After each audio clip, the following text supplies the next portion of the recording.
Hello mga kabandera! Nandito tayo ngayon sa bagong tambayan sa Quezon City, ang House Modernismo Heritage House Museum. Tara, silipin natin! 4, 3, 2, 1! Ladies and gentlemen, Bahay Modernismo is now officially open! Alam nyo ba mga kabandera, reconstruction nito ng dating tahanan ng pamilya Aquino na nasa number 25 Times Street. At para maging authentic ang museo, nilipat dyan mismo ang ilang original materials ng dating bahay. Makikita ang split-level bungalow style na sumasalamin sa post-war optimism ng Quezon City. Classic pero moderno ang datingan. Here, the Philippine bungalow becomes a storyteller. Tagapaglahad ng kwento.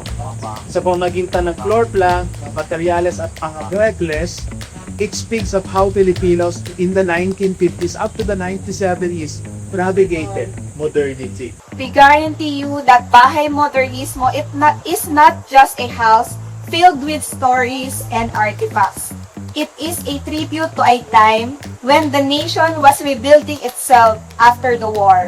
Through the exhibits, you will be able to marvel at the home and family living of early citizens back in the 1950s. Na sa karamihan sa atin, yung dating sa picture lang natin nakikita, ngayon up close and personal na nating ma-experience. Bukas ang bagong Heritage House sa publiko. Libre ang entrance at pwedeng puntahan mula Lunes hanggang Linggo, 9 a.m. hanggang 5 p.m. Dito lang yan sa Quezon Memorial Circle. Kaya wag na magpahuli mga kabandera, punta na kayo dito at tuklasin ang ganda at kwento ng Bahay Modernismo Heritage House Museum. Ako si Pauline Del Rosario ng Bandera.